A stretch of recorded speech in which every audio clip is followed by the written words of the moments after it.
nation, under God, indivisible, with liberty and justice for all. All righty, folks, welcome. Can I have a motion to approve the minutes from the regular meeting on August 25th? Linda and John, questions or comments? All those in favor say aye. Opposed? Abstained? The minutes are approved. Wait a second, I gotta let Sylvia in.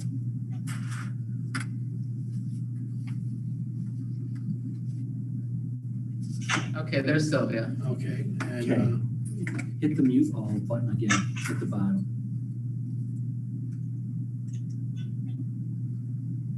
Yes or no? yes. Yes.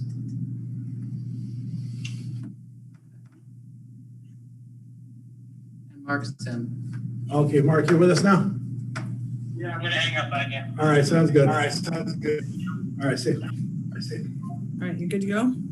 Good to go. And so do we have any public comments on the agenda item? No.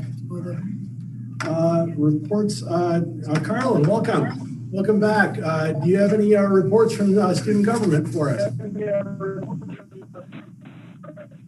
Hi, yes, can you all hear me? Hi, Carlin, can you hear me?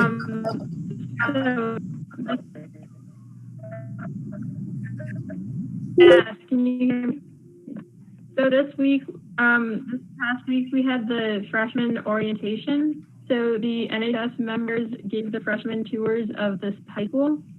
And additionally, we had yearbook pickup, and all of the high schoolers received their schedules and picked up Chromebooks for the start of school. So that's pretty much where we're headed with the high school so far.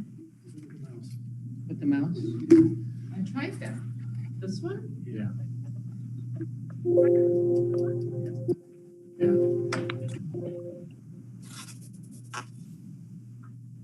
Just turned her video on, so better chance to come through.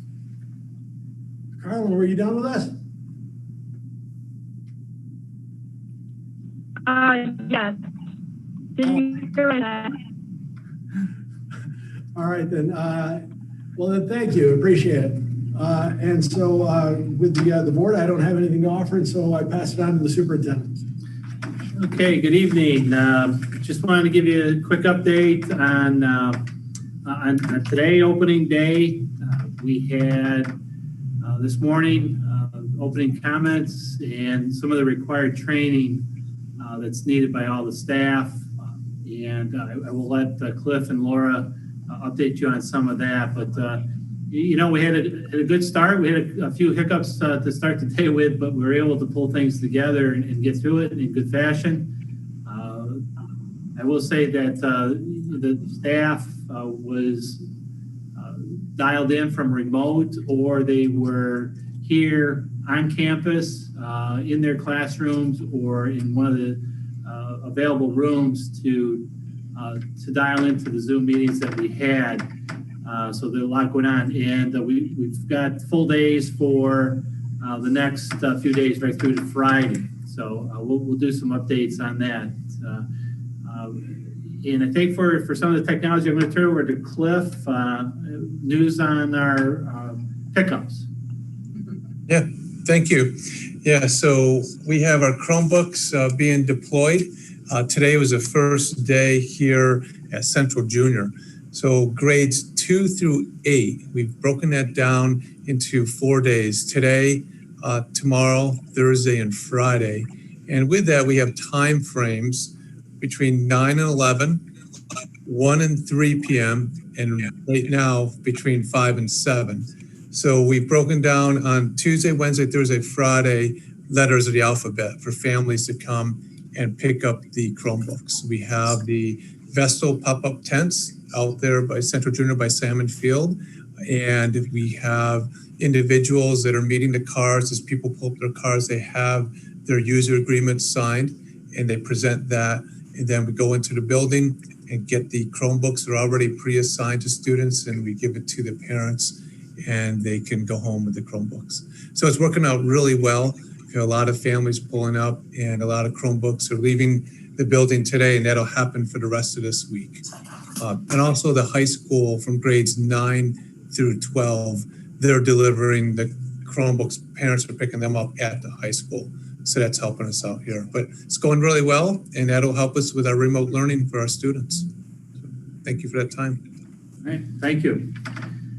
Just for the board's information too, is that on Friday we did a walk through the high school, Clayton Avenue, and African Road Complex.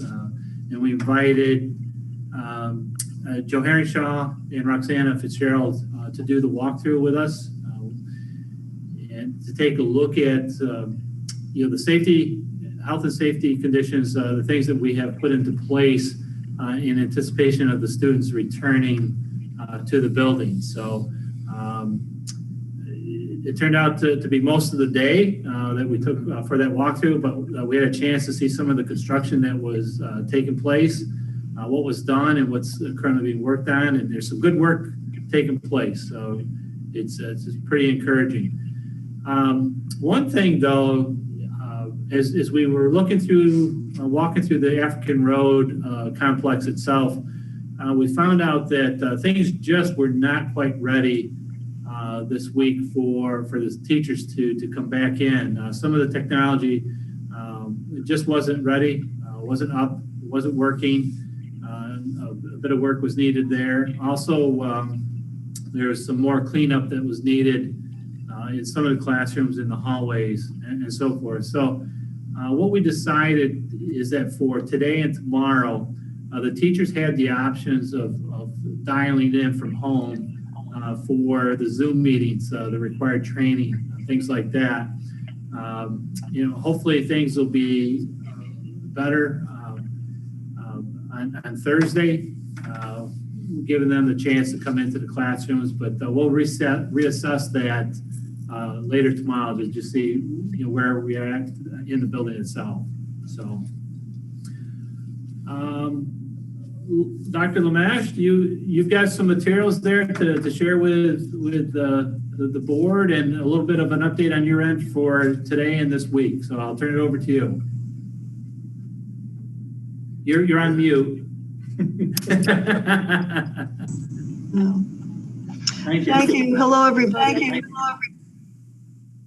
I can't believe it's the first day, and we started the morning with convocation, and we're on the one hand, we're kind of getting very used to meeting with webinars and through Zoom, but I also just went out into the buildings to physically say hi and welcome folks back. And there's a lot of good energy out there. I just want to applaud our administrators and our faculty and all of our maintenance folks. I think we're very happy to be back, and there's a real eagerness to have some semblance of being back with students again, and because that's what we do. I mean, we're an institution that's here for kids, so that was inspiring to me. This week we have a lot of workshops. There's some mandated trainings, and today was focusing on health and safety. Thursday morning, and I just sat with Heather going through the presentation for Thursday morning on Ed Law 2D compliance. And again, with all of this technology, also having that infrastructure on the back end to really manage data, manage the flow of data, and also manage the security of data. So everyone will be experiencing a 1-hour workshop on Thursday morning related to that. On Friday morning, we have 2 workshops. One is around awareness of sexual harassment in the workplace, which will be hosted by the district's counsel, Wendy DeWin. And then I'll be working with the counselors on a 1-hour piece on workshop on mental wellness, and looking at that as we return back to work with students, mental wellness of the adults, but also how does that parlay into mental wellness of students. So very busy week, because on top of that, Zoom workshops. In fact, we just added another 2. By the time we're done with this week, we'll have run 5 workshops on Zoom, video conferencing. Google Classroom, another workshop. InSync, our Eureka math software, workshops there. And Seesaw, which is our K-1-2 learning platform. So on top of everything else, there are also these workshops running for our faculty so that we can all get up to speed on working in a virtual environment, teaching in a virtual environment. So another piece of that, Jeff, if you want, I'll share my my document. Is that what you ready? Should I do that now? Yes, if you would, yes, please. Okay. So the process of developing an instructional model that provides both hybrid and remote learning is something new. And as I talk to my colleagues in the region, I don't think any one of us has actually the comprehensive understanding of what that looks like. I think we are all working right now to build a model that has never been built before. Now, in our district, our process began in July as we began with the reopening plan, but that was really the beginning of the process of building a model of instruction. Since that time, we've been working very closely with our administrators and our teachers on developing this instructional model. And in the last board meeting, rightly so, a request of, well, families need to be made aware of what this model looks like. And at that point I said, yes, true. But prior to that, I really need to make sure that the instructional staff is all aware of the model and has had an opportunity to respond to it. So it's been a very lengthy process and a very time-intensive process. So last Wednesday, we had another opportunity to meet with all of our faculty. Wednesday, we met with our elementary and middle and high school faculty, met with administrators. After that, Thursday and Friday, I met with departments. And then this weekend, I took all of that information and began to craft it into a document that I feel we can share with families, that will provide families with an overview of the instructional model that we are currently building. So I want to take a moment to kind of quickly walk you through the document. It's still in draft form. I'm still asking for some feedback on it. But as I shared with Jeff today, my goal is to have this out to families by Thursday.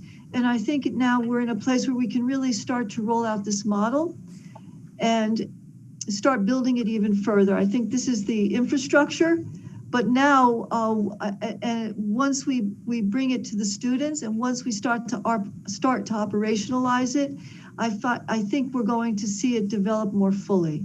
So I don't know if I don't have screen sharing, so I'm going to need screen sharing. And I don't know if that's Kay, Matt, or Cliff. Screen share? Screen, yeah. What do I do? Go click on. Yeah, you just need to make her post again.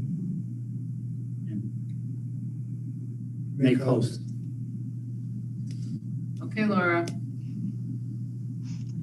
All right, thank you, Kay. Once she gets control, she doesn't let go now. You're gonna have to wrest it out of my hands. Hold on a second. Yeah, well, I did tease Cliff this morning about that. Just bear with me for a moment.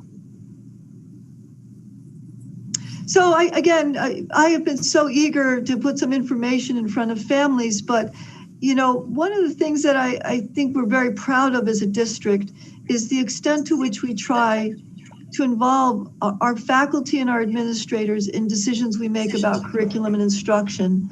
And I think that's why our programs are so strong and lasting. And even still with that concern, I mean, this is still for us a process that's had to happen very quickly. I do believe we call it a draft. I'm going to probably call it a version. I believe that once we get our teachers in front of students with all the different technology and platforms, it's going to be even better than what we're conceptualizing here. I am convinced of that. So this is kind of the starting point for what I think is going to be a very powerful model that we build, but we're going to be building it collectively. So this is called Guidelines for Remote Learning. And I try in a very simple way to synthesize some of the information I shared with our faculty and administrators last week to kind of give parents a basic outline of what this model will look like as we start the year. So this page here, just the two types of learning, synchronous and asynchronous. We're all getting more and more used to those two words.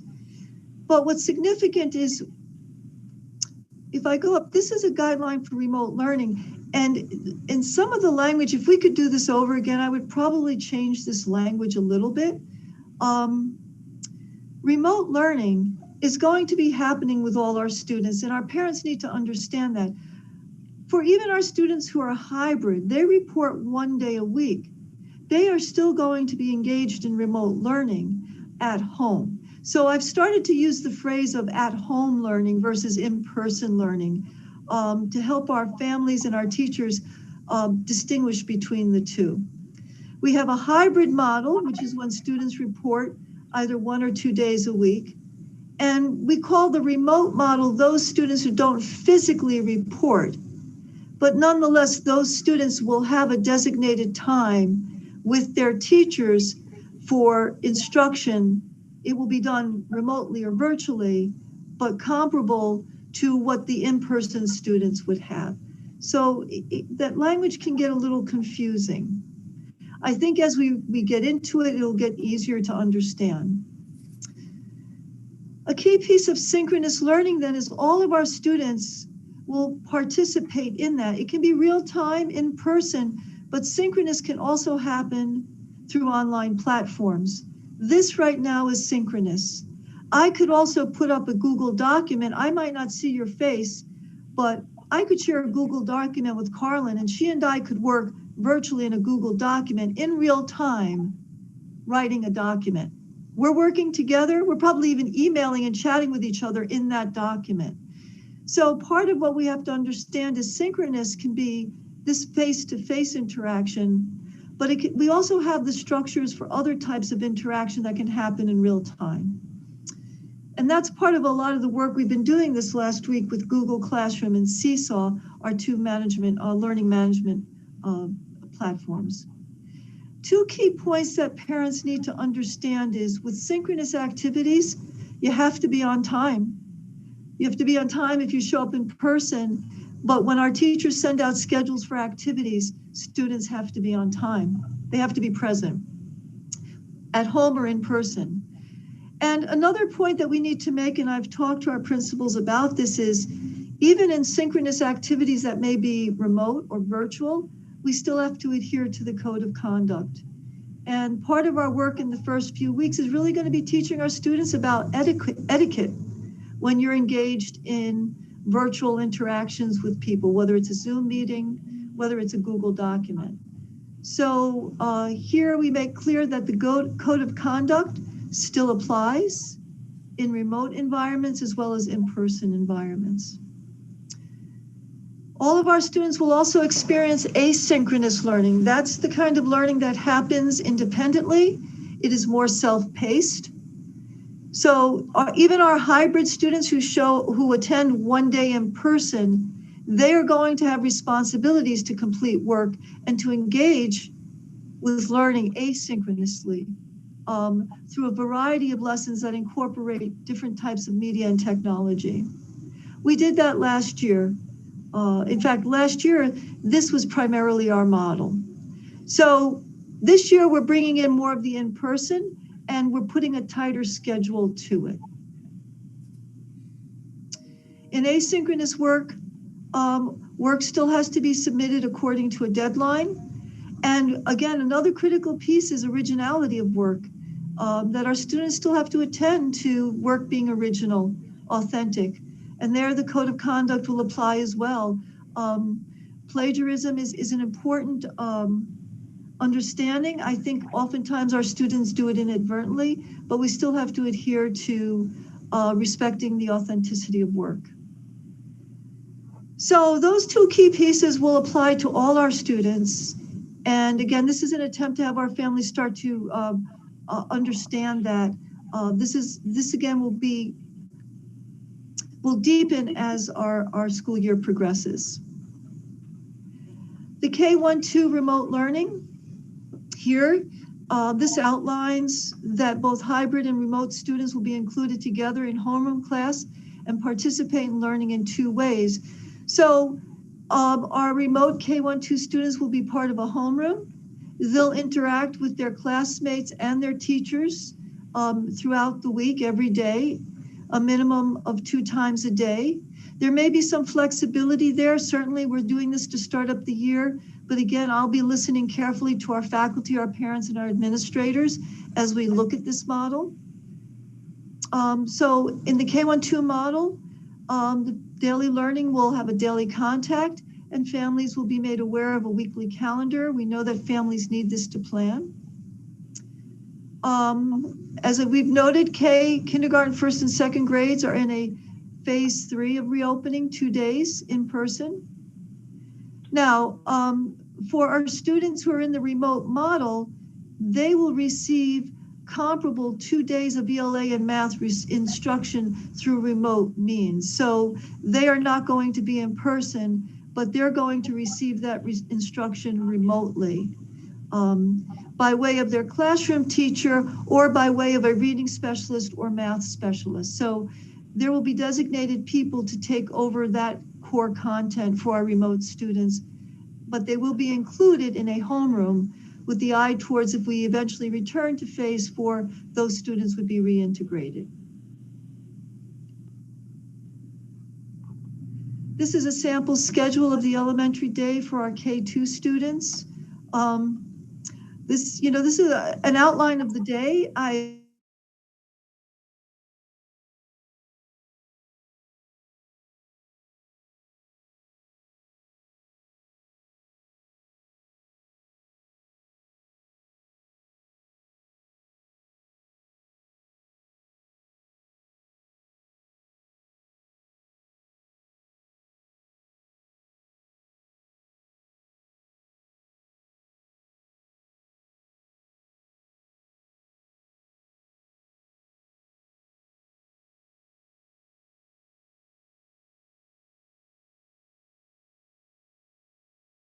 Three, 4, and 5. These students move into phase 2 of the reopening plan. They report hybrid students have 1 day of in-person.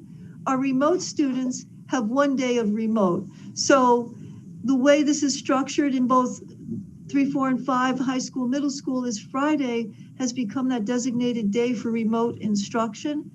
That day is going to be a very busy day. That will be a day when students who are purely remote will receive that more individualized core instruction with their classroom teachers. Our classroom teachers will be following a daily schedule, and it will be a day, we will follow the schedule as if those students were in person. This will be a very busy day. And for our students who are learning remotely, they're going to be on, especially middle school and high school, they're going to be logging in now for all their classes for that day. Hybrid model, our students will attend in person either Monday, Tuesday, or Thursday. For remote students, they'll virtually attend on Friday. That will be their day. This is a sample of a grades 3 through 5 elementary schedule, somewhat similar to K2. Again, with core instruction, lunch, recess. Again, for our remote students, lunch and recess, well, that's going to be at their own time. Well, in their environment, but the breaks in the day will happen as if they were in class. So just to give parents a sense of the flow of the day. 6, 7, and 8. Again, what varies here is now for the first 3 weeks of the school year, we are doing daily check-ins, and this means that all students will be expected to log in for every class every day for 3 weeks. So students who are in person will be in person. So if their day is Monday, on the other days of the week, they'll be logging into their classrooms. And this is for the first 3 weeks to get students acclimated to the school year, acclimated to the schedule, acclimated to the technology. This will be very busy. It will be intense. All of our classroom teachers in the middle and high school will be starting their classes, bringing their at-home students on board with their in-person students. We call it a check-in. It may be just a review. It could be a bell ringer. It could be an entrance task. It could simply be, all right, this is what we're working on. These are our expectations. This is the due date for that. This is the timeline you need to follow. My expectation is, this group's going to be working here. So it's also a way to get our students oriented to more independent and self-paced learning. In addition to this, At the middle school and high school level, each week there's 2 full synchronous lessons. And what that means is a check-in could be a 10-15 minute gathering of our students, organizing students for the day, releasing students at home to independent work, then focusing on the students in front. Again, we want to give time to those students in person, as well as on Fridays, we want to give time to those students who are remote, those small groups, to really help set them up for the learning that they need to do. But there will be 2 full lessons weekly, and these will be full lessons, 40 minutes. Students may be brought in through a meeting, then released to work collaboratively in a Google document, may be brought back at the end of class to share out. So the expectation is there is at least 2 of those in each class a week. And if you look at that over a week, that means all of our students will have regular interactions daily with their teachers. Also, daily student support periods at the middle school, as well as student assistance periods at the high school, and teachers will be communicating calendars to help students know when the synchronous lessons are. And again, the first few weeks are going to be very regimented, but after that, when there's more release to independence, when teachers will be using more of their judgment to facilitate when they need students together and apart, and when those synchronous lessons are, that's when teachers will be communicating more about what the structure and expectations will be for the week. Again, in the hybrid model, students in person will attend Monday, Tuesday, or Thursday. In the remote model, that will be for Friday. All lessons at the middle school will follow the Bell schedule.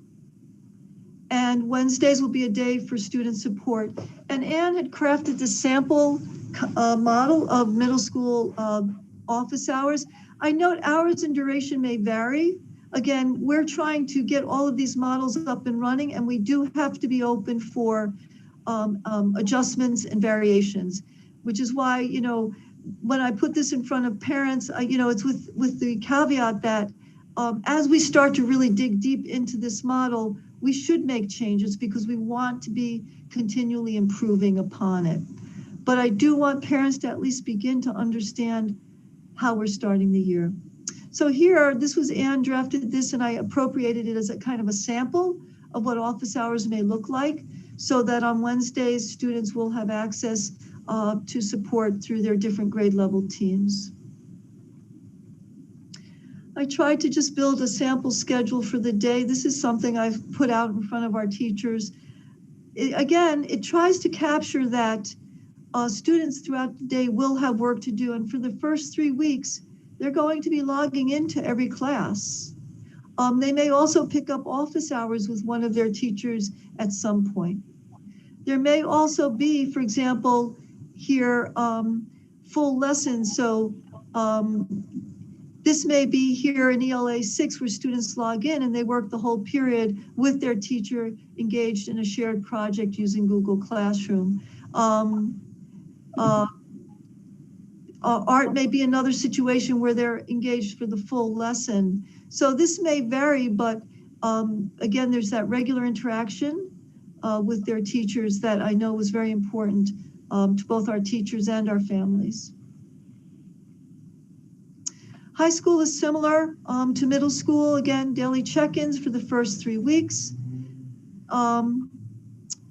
Then also 2 synchronous lessons weekly. We begin the year with that. So there's certainly daily check-ins, but teachers will make determinations on when they want to do those full lessons.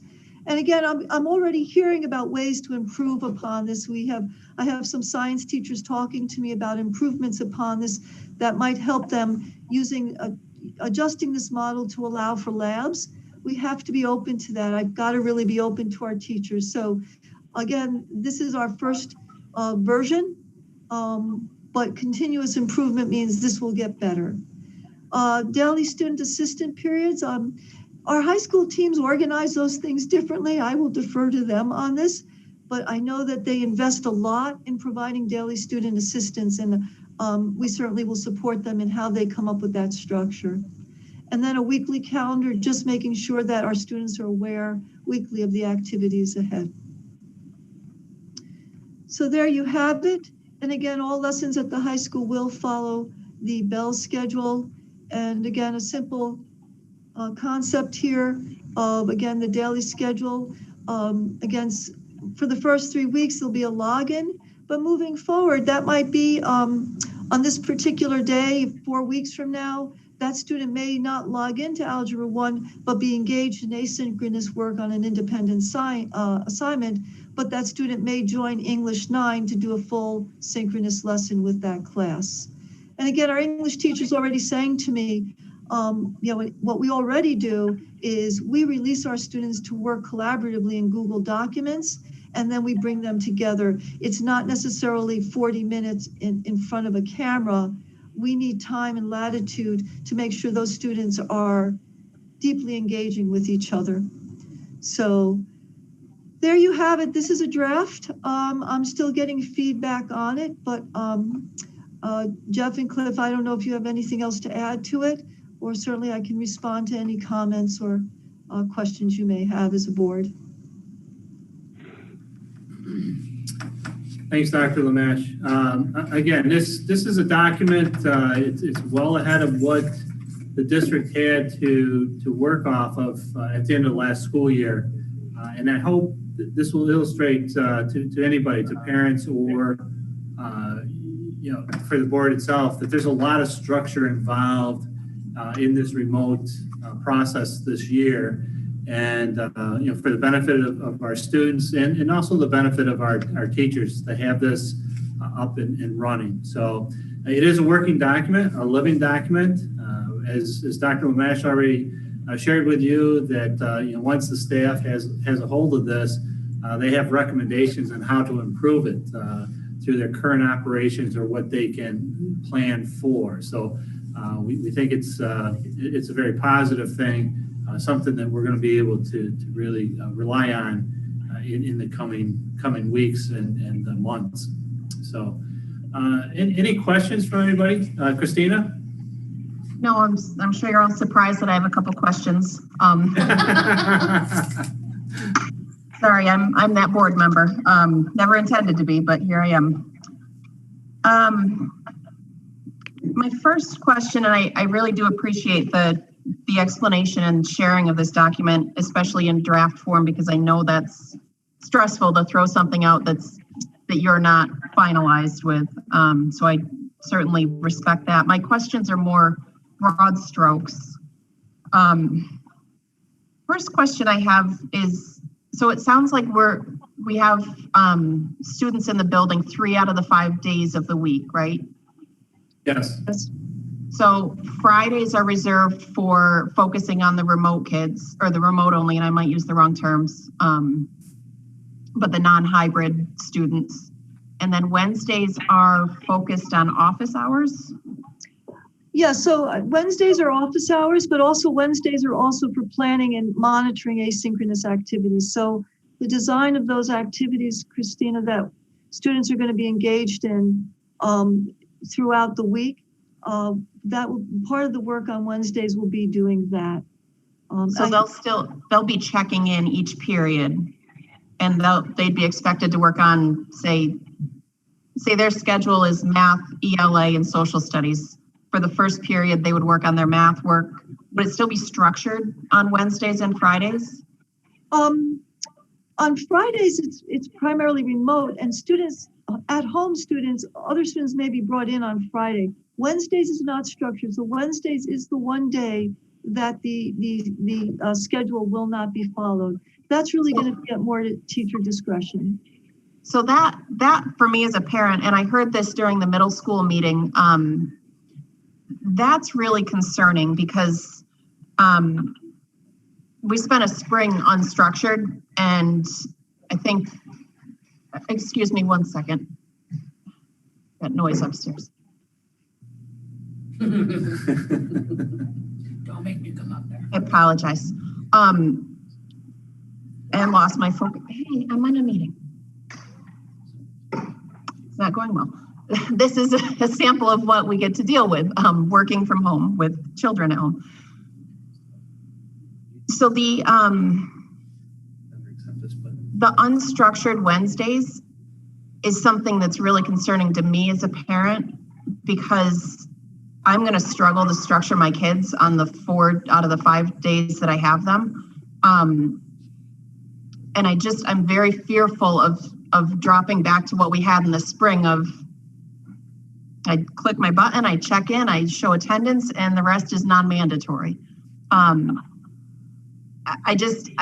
feel like every step that we're taking towards structure is encouraging, and then having an entire day a week of unstructured is really discouraging.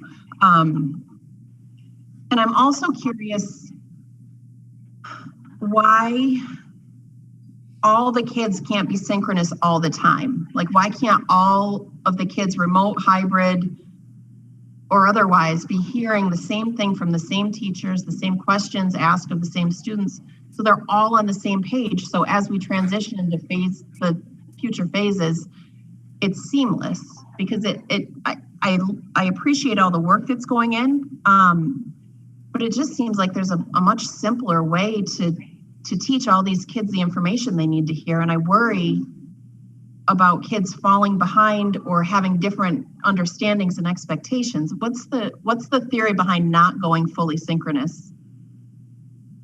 Well, I think the research, well, I'm going to just say that the time in front of the screen is really teacher in front of the screen. So part of what we're hoping to achieve, and I know we can achieve, is there has to be some independent practice. And the time that students spend engaged with teachers is also setting them up for independent practice. Frankly, at this point, I know the concept of every day in front of the screen, every class in front of the screen is not going to be viable, and it's not going to be instructionally strong. And we're going to have to, that's just where we're landing right now, Christina. I believe that if we give our teachers the opportunity to learn the technology, to learn the platforms, and also to build the infrastructure for technology, I believe that the teachers can find a way to engage students regularly with structure, and it might not necessarily be every class 40 minutes with that teacher live streaming. So I think in front of the screen is deceptive. In front of the screen, in front of a pre-canned Edgenuity, not healthy. But in front of the screen, like you and I are having a dialogue right now, I don't feel like I'm in front of a screen. Obviously I am, but I feel like I've got a live person who's hearing me, I'm hearing them, and it's a dialogue. And I feel like just grouping all of the in front of the screens together into one definition isn't fair. And I think in front of the live person is what my kids need, and I think what most kids need. There are going to be the strong, independent learners. But my daughter, when she's doing her Spanish homework and stumbles on a problem, has so much benefit from raising her hand, having someone be attentive in that moment, not 2 days later or 6 hours later, or when somebody's able to respond to an email. It's really concerning to me that we're not doing more synchronous. I understand you have reasons for everything. I just was curious to know, like, what are there studies about asynchronous versus synchronous?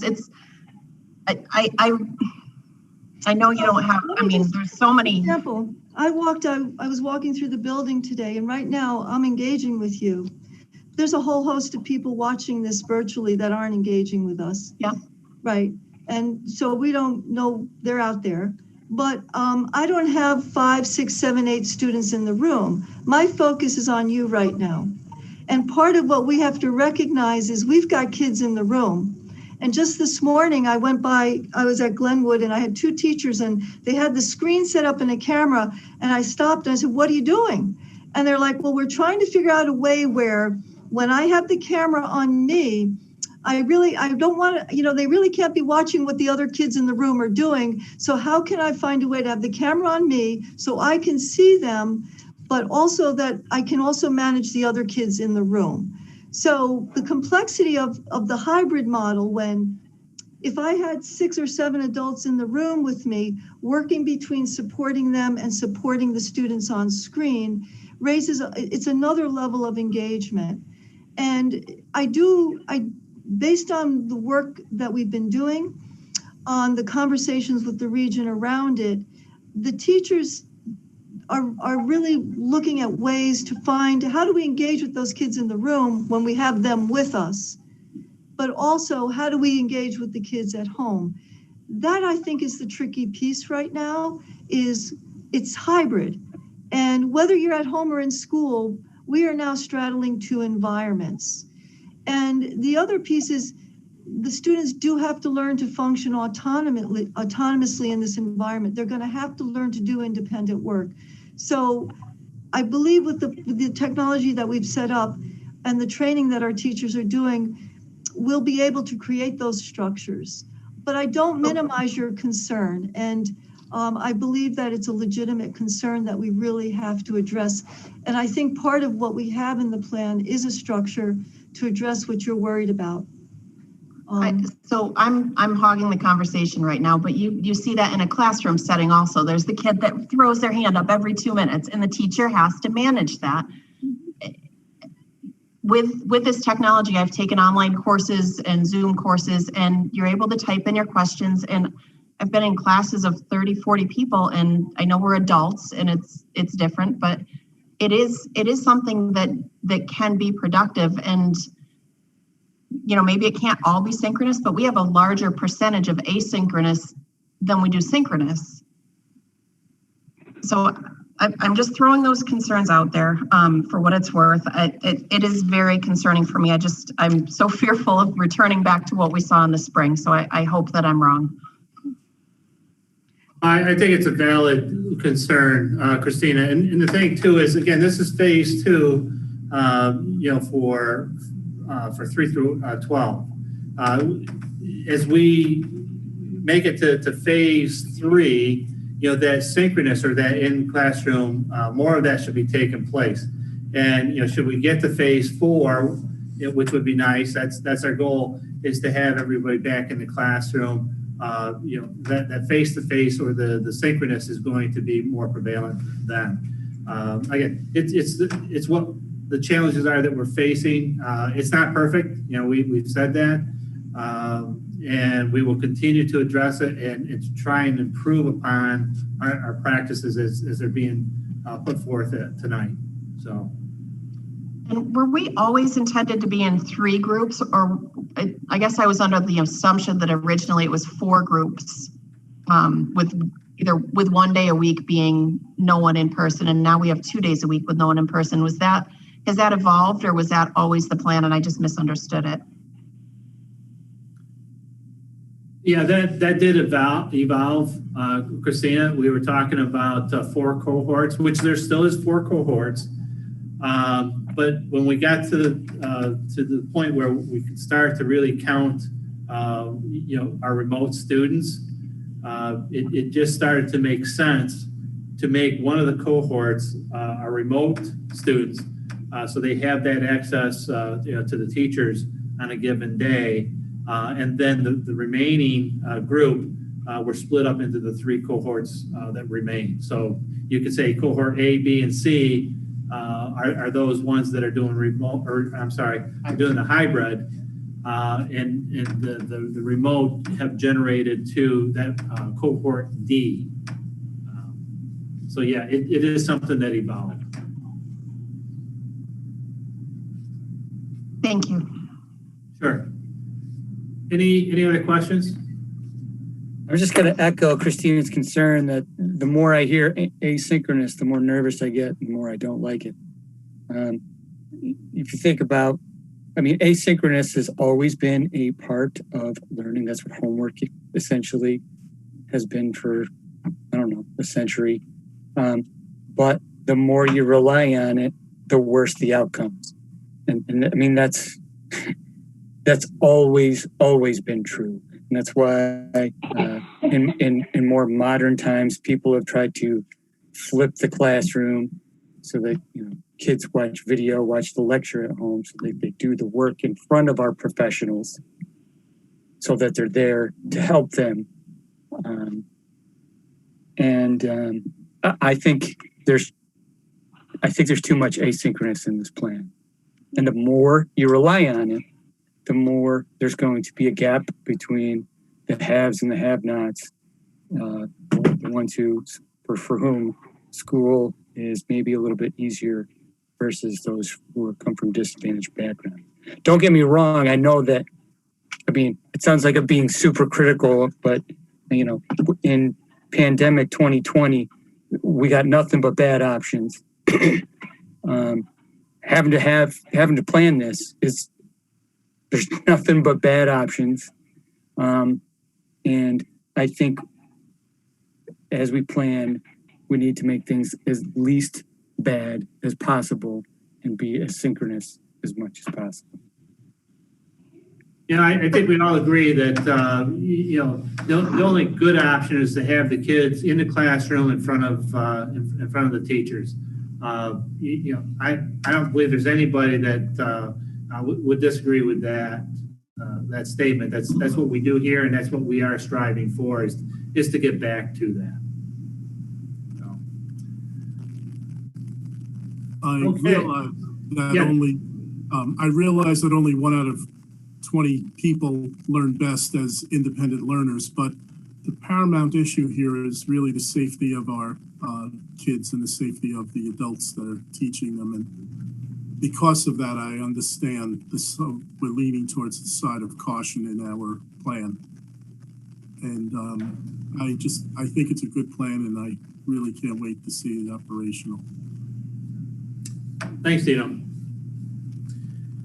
One other piece of news that I want to share with the board. Thanks, Dr. Lamesh. We'll look forward to the updates on that document. The other piece of news that I just wanted to share with the board, we talked about the state aid situation.